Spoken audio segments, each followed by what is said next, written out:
ہماری خوش قسمتی ہے، بدقسمتی ہے کہ ہمارے پڑوس میں افغانستان موجود ہے،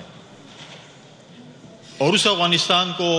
جنید اکبر صاحب نے کچھ باتیں کی، میں صرف شارٹ بات کروں گا کہ ہر کچھ سالوں بعد ایک سپر پاور آتی ہے اور اس کو فتح کرنے کی کوشش کرتی ہے، اور جب وہ ناکام لوٹتی ہے اور اپنا گن جو چھوڑ کے جاتی ہے اسلحے کی صورت میں، وہ ہم پہ استعمال ہوتا ہے۔ آج بھی اگر آپ دیکھیں کہ ہمارے صوبے میں خاص کر خیبر پختونخوا میں جو ملیٹنٹس اسلحے استعمال کر رہے ہیں، اس پارلیمنٹریز کو بریفنگ دی گئی ہوگی، آئی جی صاحب یہاں پر موجود ہے اور باقی اداروں کے لوگ موجود ہیں، ان کے پاس جو نائٹ ویژن تھرمل سنائپر موجود ہے، ہماری وہ کیپیسٹی شاید بہت کم ہے جو اس کا ہم مقابلہ کر سکیں۔ یہ بہت ہی امپورٹنٹ چیز ہے جس پہ مطلب ہے کہ ہم آج بھی ابھی جو ہم نے اپنے شہداء کے جو دعائیں کی، ہمارے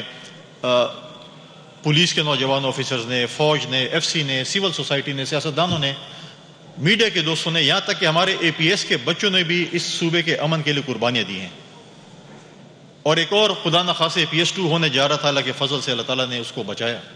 کل جو اسلام آباد میں ہوا، یہ چیزیں آپ دیکھیں کیا چیزیں کس طرف ہم جا رہے ہیں۔ ہمیں اپنی سیاست کو سائڈ پہ رکھ کر اپنے صوبے کے امن کے لیے، اپنے صوبے کی خوشحالی کے لیے، اپنے صوبے کی ترقی کے لیے سوچنا پڑے گا۔ یہاں پر جو ہے وہ جنید اکبر صاحب نے باتیں کی، میں اس سے اگری کرتا ہوں، لیکن بات یہ ہے کہ ہمیں اپنے حق حاصل کرنے کے لیے بالکل ہم آپ کے ساتھ تیار ہیں، لیڈر آف دی اپوزیشن بھی آپ کے ساتھ ہوگا، سب ہم ہوں گے، ساری پولیٹیکل پارٹیز ہوں گی، لیکن اپنا حق لینے کے لیے ہمیں اسلام آباد کے ساتھ دلیل اور دلائل کے ساتھ بات کرنی پڑے گی۔ ہمیں اپنی چیزوں کی سمت کو ٹھیک کرنا پڑے گا اور ہمیں پریورٹائز کرنا پڑے گا کہ ہم اس چیز کے لیے کیا کریں۔ ہم بھی ایک پولیٹیکل پارٹی سے ہیں، تمام پولیٹیکل پارٹیز یہاں پر موجود ہیں، ہمیں حکومت یا اسلام آباد کے ساتھ مقدمہ لڑنے کے لیے اپنی سیاسی پارٹی کو تھوڑا سائڈ پر رکھنا پڑے گا اور صوبے کو پریورٹائز کرنا پڑے گا کہ ہم صوبے کے لیے کیا لا سکتے ہیں۔ اس وقت سب سے زیادہ یوتھ آپ کے صوبے میں موجود ہے، چاروں صوبوں میں۔ ہم نے یوتھ کو کیا دینا ہے، یوتھ کو کون سی ڈائریکشن دینی ہے، ہم نے یوتھ کو صحیح ڈائریکشن پہ لگانا ہے۔ ہمارے بہت سے چیزیں ہیں، ہمارے وسائل ہیں، ہماری چیزیں ہیں جس کے اوپر ہمیں وفاق سے بات چیت کرنی ہے۔ تو میں سمجھتا ہوں کہ صوبائی حکومت، وفاقی حکومت،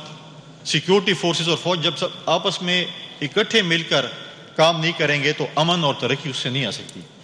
ہمیں آپس میں بیٹھ کر اس مسئلے کا حل نکالنا پڑے گا۔ ہمیں نہ چاہتے ہوئے بھی کبھی کبھی ہم سیاستدان آپس میں بیٹھتے ہیں، ایک روسی ٹیبل بیٹھتے ہیں، بات چیت بھی کرتے ہیں، لیکن اگر